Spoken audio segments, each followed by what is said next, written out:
जय हिंद दोस्तों, मैं मानिक नायक आप सबको अपने यूट्यूब चैनल पे वेलकम करता हूँ। आज हम लोग दिल्ली पुलिस के सेट नंबर 5 को यहाँ पे डिस्कस करने वाले हैं। टोटल जो एग्जाम हुआ था, अभी देखते हैं कितना एग्जाम हुआ था। जितने भी एग्जाम हुए उनके सेट नंबर 5 को हम यहाँ पे डिस्कस करने वाले हैं और इसका पीडीएफ आप हमारे Telegram channel @mock test GK GS से डाउनलोड कर सकते हैं। @mock test GK GS से डाउनलोड कर सकते हैं। सर्च कीजिएगा @mock test GK GS, यहाँ पे आपको टेलीग्राम चैनल मिल जाएगा और इसका पीडीएफ आप हमारे टेलीग्राम चैनल से डाउनलोड कर लेंगे। पहला क्वेश्चन देखते हैं, भारत का निम्नलिखित जनजातियों में से कौन सी जनजाति बनेश्वर त्यौहार मनाती है? तो भील जनजाति जो है बनेश्वर त्यौहार मनाती है। तो भारत की निम्नलिखित जनजातियों में से कौन सी जनजाति बनेश्वर त्यौहार मनाती है? तो भील जनजाति इसका करेक्ट आंसर हो जाएगा। या देखिए 2011 के जनगणना के अनुसार भारत में जो सबसे ज़्यादा आबादी है जनजाति की कौन सी है? तो भील जनजाति सबसे 1 नंबर पे है और दूसरी सबसे बड़ी जनजाति है गोंड जनजाति। गोंड इसका सेकंड नंबर पे आता है। ठीक है, याद रखना है। तो पहले सबसे ज़्यादा प्रजाति मिलती है भील की और उसके बाद गोंड की मिलती है। नेक्स्ट है, निम्नलिखित में से किसके नाट्य नाट्य शास्त्र को प्रथम भारतीय महाकाव्य लिखा था? तो भरत मुनि इसका करेक्ट आंसर हो जाएगा। तो नाट्य शास्त्र के कौन है? तो भरत मुनि इसका नाम याद रखना है आपको। वाल्मीकि ने क्या किया, वेद व्यास ने क्या किया, आप मेरे को कमेंट में बता सकते हैं। पतंगोत्सव मकर संक्रांति पर मनाया जाने वाला प्रसिद्ध अंतर्राष्ट्रीय त्यौहार जिसे निम्नलिखित में से कहाँ पे मनाते हैं? तो ये मनाते हैं आपका अहमदाबाद गुजरात में। पतंगोत्सव मकर संक्रांति पर मनाए जाने वाला प्रसिद्ध अंतर्राष्ट्रीय त्यौहार जो है कहाँ पे मनाते हैं? तो अहमदाबाद में मनाते हैं। अहमदाबाद गुजरात इसका करेक्ट आंसर हो जाएगा। नेक्स्ट है, नीति आयोग भारत की राज्य सरकारों द्वारा आर्थिक नीति निर्माण प्रक्रिया में जुड़ाव और भागीदारी को बढ़ावा देने के लिए स्थापित किया गया था। यह निम्नलिखित में से नीति आयोग का पूर्ण रूप क्या है? नीति आयोग का फुल फॉर्म क्या है? National institute for transforming India इसका करेक्ट आंसर हो जाएगा। तो national institute for transforming India आपका नीति आयोग का फुल फॉर्म हो जाएगा। इसके जो आपके चेयरमैन होते हैं वो कौन होते हैं? तो चेयरमैन आपका प्राइम मिनिस्टर होते हैं। डेप्टी चेयरमैन कौन है? सुमन बेरी है। और इसके CEO कौन है? BVR सुब्रमण्यम हो जाएंगे।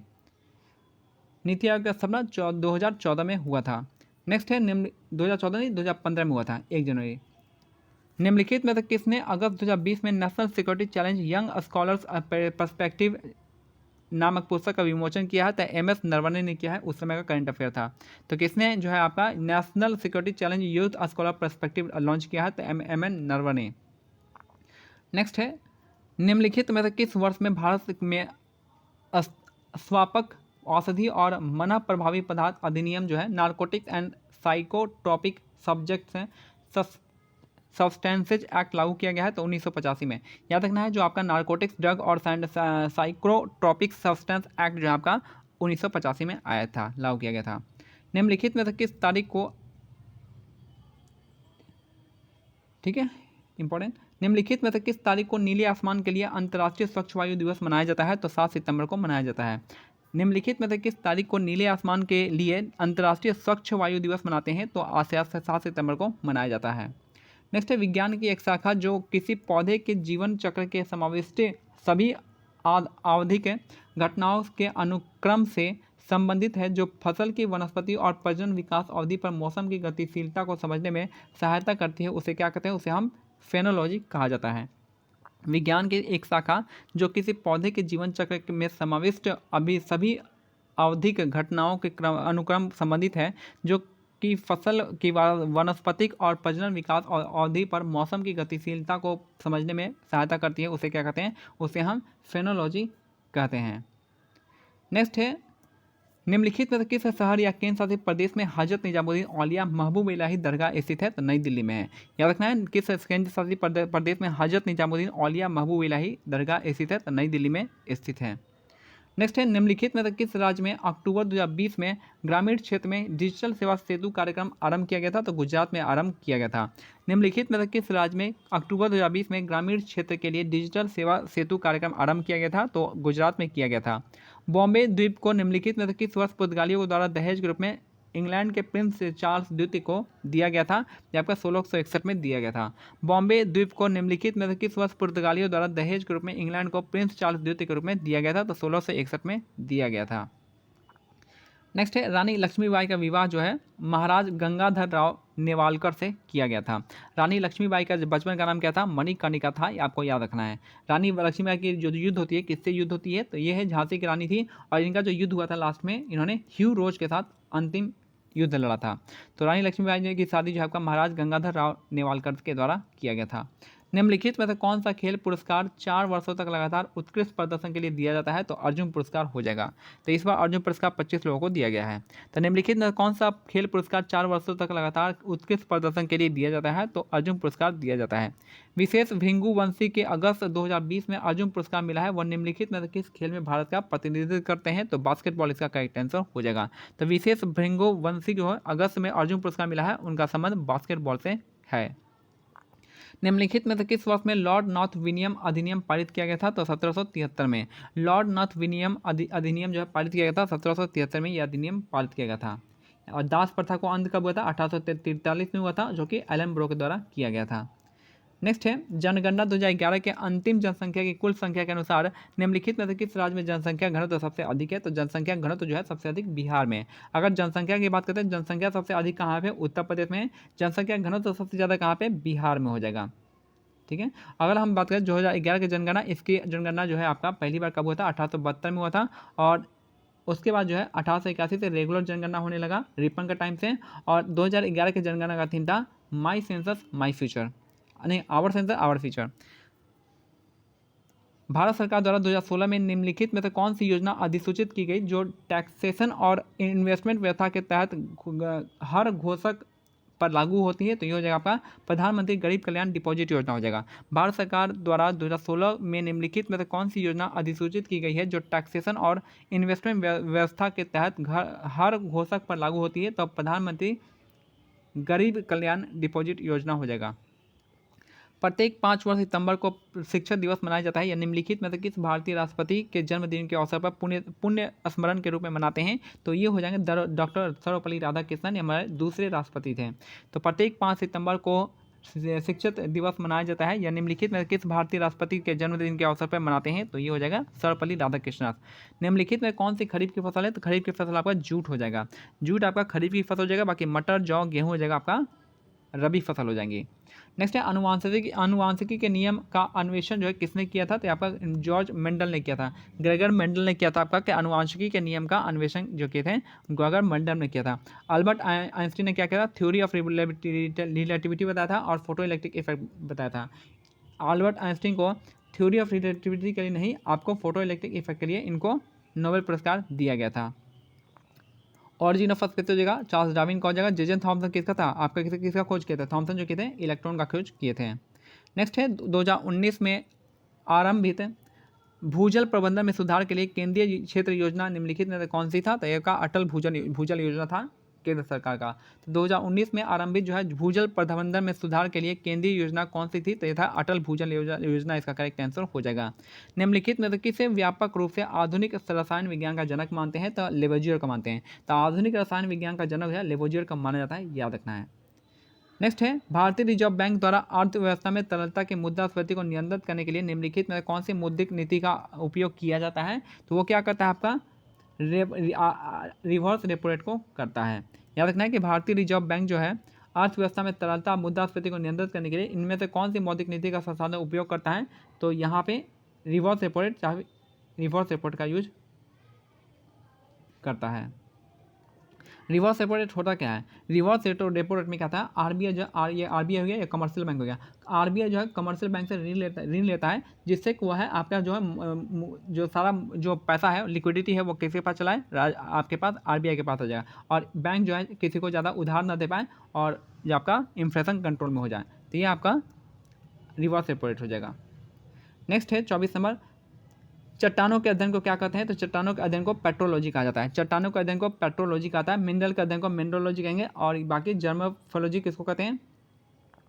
जियोमॉर्फोलॉजी का भूगर्भ विज्ञान को कहेंगे। आपको भूगर्भ विज्ञान को कहेंगे, जियोमॉर्फोलॉजी कहेंगे। और क्रायोस्फीयर जो होता है किसके लिए? आप मेरे को कमेंट सेक्शन में बताइएगा। अंतर्राष्ट्रीय बाजार में किसी सेवा का विस्तार करने के लिए भारतीय राष्ट्रीय भुगतान निगम, यानी आपका कह रहा है कि आपका, फिर से देखते हैं, अंतर्राष्ट्रीय बाजार में किसी सेवा का विस्तार करने के लिए भारतीय राष्ट्रीय भुगतान निगम यानी national payment corporation of India ने अपने अंतर्राष्ट्रीय सहायक कंपनी एनपीसीआई इंटरनेशनल लॉन्च की है। तो यूपीआई इसका करेक्ट आंसर हो जाएगा।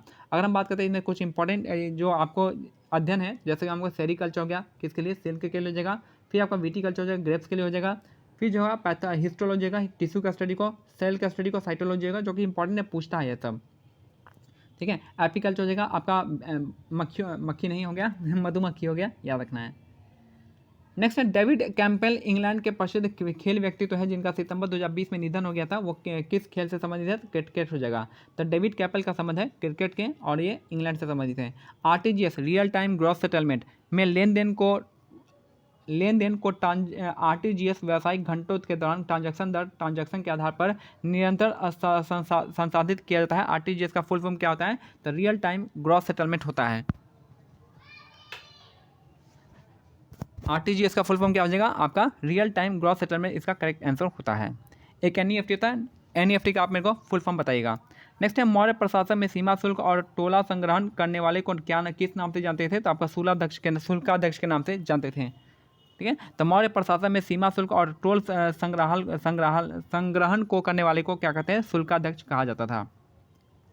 नेक्स्ट है बाकी जो मौर्य प्रशासन का जो सबसे पहले जो राजा थे कौन थे? चंद्रगुप्त मौर्य थे, उसके बाद बिंदुसार थे, उसके बाद जो थे अशोक आए थे। मौर्य जो आपका जो चंद्रगुप्त मौर्य का जो है आपका के टाइम में कौन आया था? मेगास्थनीज था। उन्होंने एक बुक लिखी थी जिसका नाम है इंडिका। इन्होंने इंडिका 7 पार्ट को यहाँ पे 7 वर्णों को यहाँ पे दिखाया था। और इंडिका में जो चंद्रगुप्त मौर्य है इसका नाम को सैंडोकोटा से कहा था, पटना का पॉलीब्रोथस। नेक्स्ट है धनगर निम्नलिखित राज्य या केंद्र शासित प्रदेश में किसका पूजा नृत्य है? तो गोवा का हो जाएगा। धनगर जो है निम्नलिखित राज्य या केंद्र शासित प्रदेश में किसका पूजा नृत्य है? तो गोवा का हो जाएगा, याद रखना है। गोवा में और कौन सा त्यौहार होता है? तो गोवा में जो त्यौहार होते हैं आपके सिग्मा फेस्टिवल होता है, साओ जोजुआ फेस्टिवल होता है।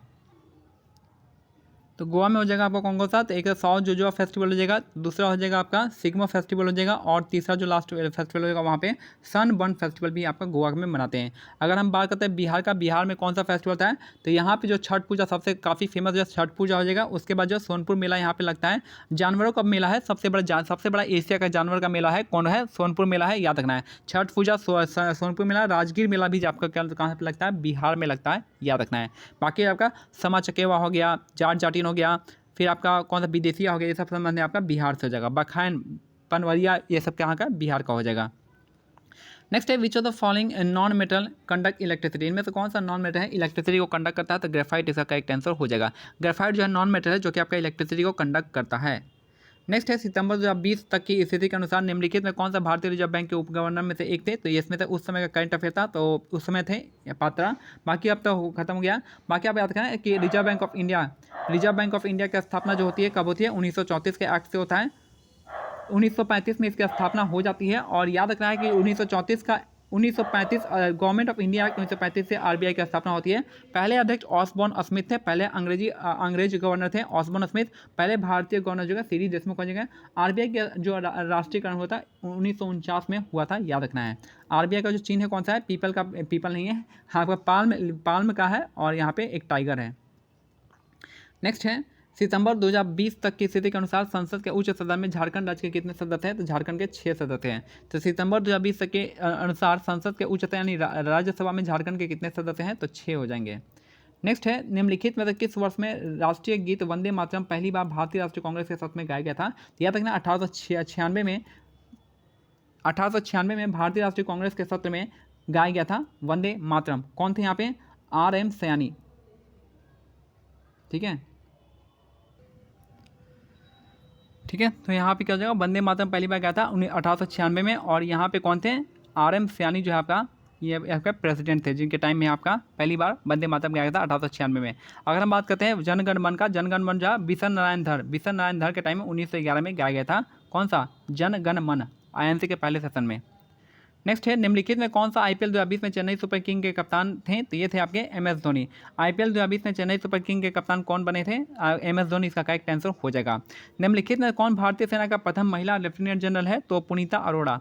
निम्नलिखित में कौन भारतीय सेना की प्रथम महिला लेफ्टिनेंट जनरल है? पुनीता अरोड़ा, नाम आपको याद रखना है। नेक्स्ट है संविधान का मसौदा तैयार करने वाले संविधान सभा को लगभग कितने वर्षों का समय लगा था? 3 वर्ष 11 महीना 18 दिन का समय लगा था, याद रखना है। 3 वर्ष 11 महीना 18 दिन का समय लगा था। और जो ड्राफ्टिंग कमेटी है उसके अध्यक्ष कौन थे? BR अम्बेडकर थे। टोटल 7 लोग थे ड्राफ्टिंग कमेटी में। 29 अगस्त 1947 की ड्राफ्टिंग कमेटी की स्थापना होती है। अगस्त 2020 में प्रमुख भारतीय लोक गायिका अर्चना महंत का निधन हो गया। वो किस राज्य से थी? तो असम से थी। अर्चना महंत का जो संबंध है असम, इसका करेक्ट आंसर हो जाएगा। निम्नलिखित में किस सम्राट ने मूल रूप से प्रसिद्ध बौद्ध संगीत सांची स्तूप का निर्माण करवाया था? तो अशोक ने। सांची का स्तूप जो आपका किसने निर्माण करवाया? अशोक ने निर्माण करवाया था। अशोक ने ही और भी जितने 84,000 स्तूपों का निर्माण कराया था। भारत स्तूप हो गया आपका यहाँ पे, फिर जो आपका सारनाथ स्तूप हो गया, ये सब किसने बनवाया है? तो अशोक ने ही बनवाया है, याद रखना है। ठीक है, बाकी चंद्रगुप्त मौर्य जो हो जाएगा, चंद्रगुप्त मौर्य का जो शिलालेख कौन सा हो जाएगा? तो आपका रुद्रदमन का जो हो जाएगा, रुद्रदमन शिलालेख जो आपका काफ़ी फेमस है, अशोक चंद्रगुप्त मौर्य से संबंधित है। कनिष्क के लिए हो जाएगा, इन्होंने फोर्थ बौद्ध संगीति अपनाया था, इसलिए इसको द्वितीय अशोक कहा जाता है, कनिष्क को। नेक्स्ट है, निम्नलिखित राज्यों या केंद्र शासित प्रदेशों में से किसने बिजनेस फॉर्म एक्शन प्लान 2019 के अनुसार ease of doing business ranking में शीर्ष स्थान प्राप्त किया है? तो Andhra Pradesh. Ease of doing business में पहला स्थान मिला था आंध्र प्रदेश का, अब खत्म हो गया है। नेक्स्ट है, चाम मास्क नृत्य जो आपका जो भारत का प्रसिद्ध लोक नृत्य है, निम्नलिखित में से किस अन्य देश में भी मनाया जाता है? तो भूटान में भी। यानी चाम मास्क नृत्य जो आपका भारत के साथ साथ भूटान में भी मनाया जाता है। नेक्स्ट है, AI और IoT, आर्टिफिशियल इंटेलिजेंस और internet of thing powered electronic mobility startup E bike गो ने निम्नलिखित भारतीय क्रिकेटरों में से किसे अपना ब्रांड एम्बेसडर बनाया है? तो हरभजन सिंह को। उस समय का करंट अफेयर था। सितंबर 2020 तक की स्थिति के अनुसार भारत के मुख्य चुनाव आयुक्त कौन थे? तो उस समय सुनील अरोड़ा थे। अभी कौन है? राजीव कुमार है। करंट अफेयर था उस समय का 2020 का। वास्तुकला के बेहतरीन उदाहरण में से आमेर का किला निम्नलिखित में किस राज्य में स्थित है? तो आमेर का किला राजस्थान में है। आमेर का किला कहाँ पे हो जाएगा? राजस्थान में है, याद रखना है। नेक्स्ट है, निम्नलिखित में किस राज्य में सिंचाई और बिजली उत्पादन में से संबंधित शारदा नहर स्थित है? तो शारदा नहर उत्तर प्रदेश में है। निम्नलिखित में से किस राज्य में सिंचाई और बिजली उत्पादन के लिए शारदा नहर स्थित है? तो उत्तर प्रदेश में शारदा नहर स्थित है।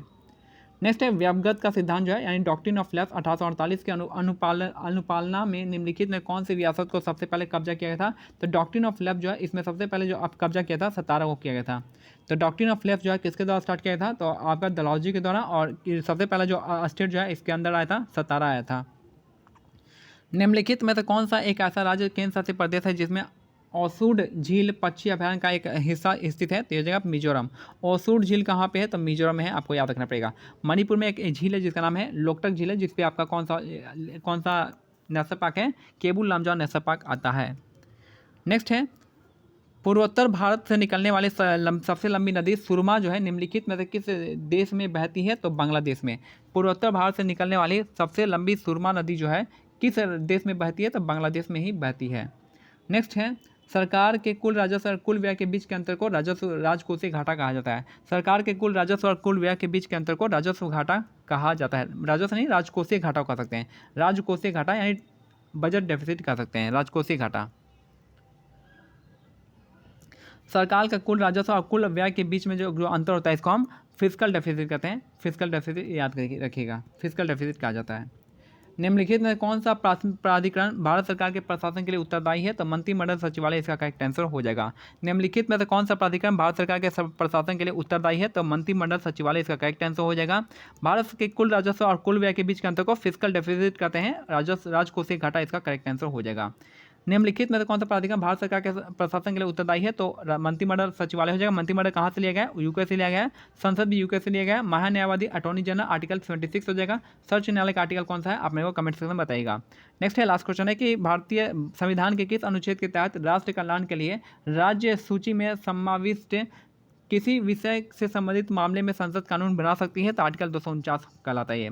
तो याद रखना है कि संविधान के किसी अनुच्छेद के तहत राष्ट्र कल्याण के लिए राज्य सूची में समाविष्ट किसी भी विषय पर संबंधित मामले में संसद कानून बना सकता है बिना स्टेट के परमिशन के लिए। तो ये हो जाएगा आर्टिकल 249 होता है। 352 क्या हो जाएगा? 352 आपका नेशनल इमरजेंसी होता है। 123 क्या हो जाएगा? आपका ऑर्डिनेंस हो जाएगा। और 354 क्या होता है? आपका आपातकाल से संबंधित हो जाएगा। तो ये मेरा आज का सेट कंप्लीट होता है। मिलते हैं अगले सेट में, तब तक क्या करना है, टेलीग्राम चैनल का लिंक जो है डिस्क्रिप्शन में दिया गया, आप उसको ज्वाइन कर सकते हैं। जय हिंद, जय भारत, धन्यवाद।